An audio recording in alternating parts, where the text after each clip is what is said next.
Aje waneno. Gloria jangwe. Ajeno. Epas. Nasose nendaba ani Rita ayagala. You see sing maybe no one. Kamere no. Hello Douglas.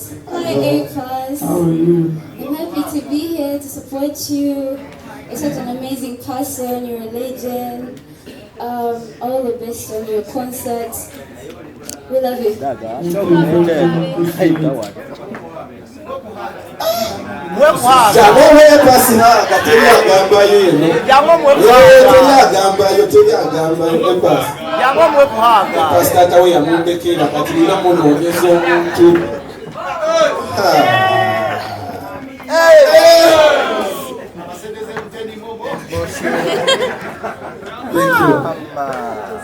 Never know how you want to leave your notice. That's it. Yeah. And that's it. Omuntu yayinza okwebuuza nti Epas mwakola oluyimba naye connection ye yevaawa yo kugambi twatandikanga bemikwano ngampa advice mu industry kyokukola musically ng'omuntu abadde gibadde mu bbanga watukino friendship nengena ekula netukola advice gye yakuwanga yalinga ekwata ku music ono waffe oba ebizibu abaana bawala basanga mu music byonna yali ampa advice to don't be too desperate, don't give in to people, focus on your music, focusing to work on yourself like he used to give me advice. Olowooza baani abasinga okuzoganya abantu mu industry eno Gloria we wakalabako? Simanyi kubanga tekinnantuukako. Nina management so ndowooza nyambako ku ebyo. Tekinnantuukako. Otukubidde akawero leero ffenna ke tutidde ne tugamba Gloria ng'ofulumye.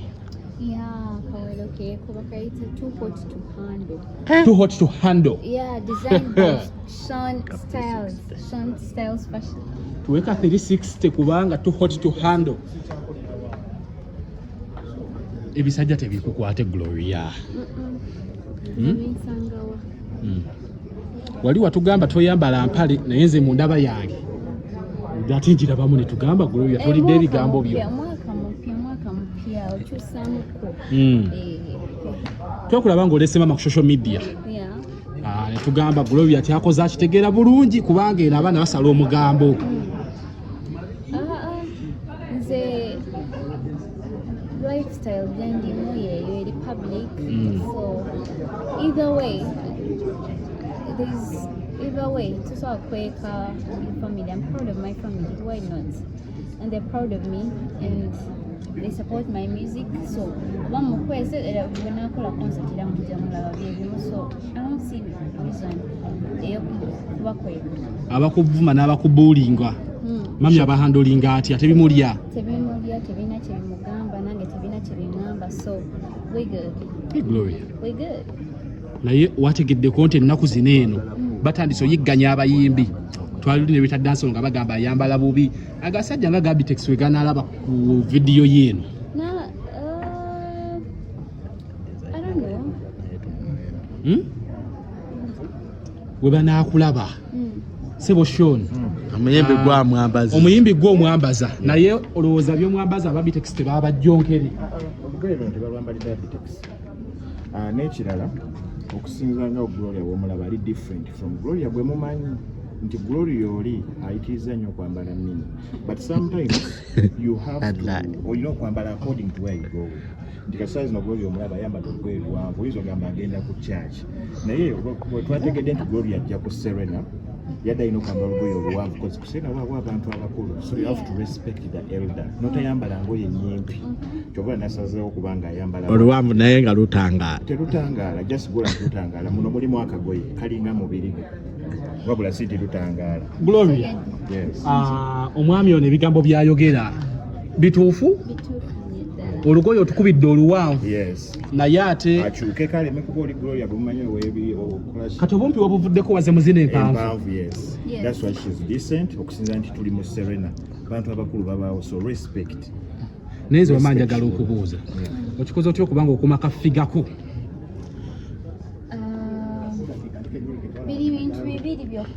I mind my business. Kyekinyiriza kozi n'ekirala sigayo abantu sifiira ku bantu sibabaako so I focus on my music abantu nababaako bebinyiriza bebikuumye n'omubiri gwange. Abasajja bakimpadde mu industry eno abakwana ogenda bakolera kikuba olunaakulabako bwe bati they will just attack. Tebalina kye bangamba tebalina gye basobola kunsanga kubanga ndi busy nnyo kola music mega hit songs zigenda okuleeta Grammy nominations si nominations zigenda kuba ku nominations wabula na awards ogenda kuba ozireeta. Twasemba nga tukulaba oguluba ne yali ex-boyfriend wo ng'akuzoganya ex-boyfriend wo byakoma wasooka otuliiremu. Twabirese mu mwaka gwa 2024 una mwaka mpya that's in the past byagwa katolina boyfriend ompya oli single and not searching. I am busy Glory doing music. I want to represent the country. Abantu basudde industry yaffe batusajjamu ebintu bingi politics bagenze industry kabusi mpocho kwambuka other countries in Africa batuyitako. We need to wake up as an industry and focus. olowooza abakyala abayimbi abaddewo tebakoze kimala mu ndongo muno bakikoze neera oba tutuusiza namwe mulabayo so tulina okweyongerayo. twalaba layika ng'ali ne Harmonize era nitubeera shocked tugamba endongo tetunagiwulira yavaayo n'ebifaananyi twabiraba kati gwe ekifaananyi tukirinde n'ani? Mulinde music si bifaananyi. Sebo short. Ekibuzo kyange Gundi Gloria Bugie agambye akagoye bakayita too hot to handle. Zinengoye omusajja nga tolina mulimu gumanyikiddwa. Bano abakyala abambala obulungi bwe bati beesonyiwe. You have to be with a very omulimu ogumanyikiddwa. Oshegedde? Because they are not affordable. Sinti buli omu asobola affordinga. That means it is too hot to handle. Akagala akafuna ku sente mmeka nga gwe designer wa Gloria Bugie.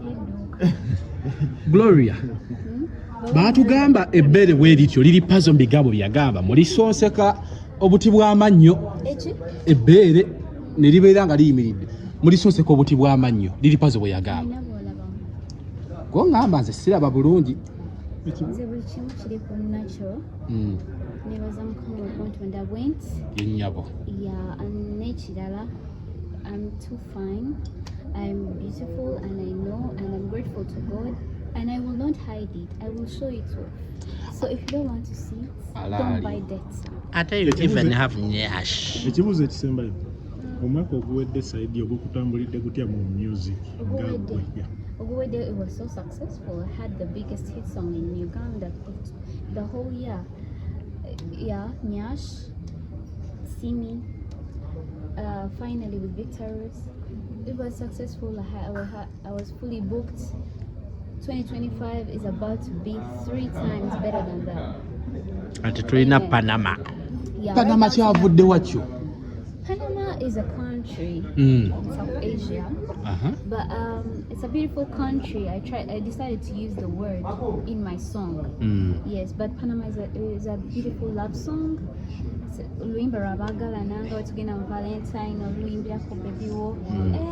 Baby, it is what it is, but I'm into you know, but they say banana, banana, you wanna give me that banana, banana, to kill it all, so the Panama. Alali. Alali. Alali. Omwaka guno.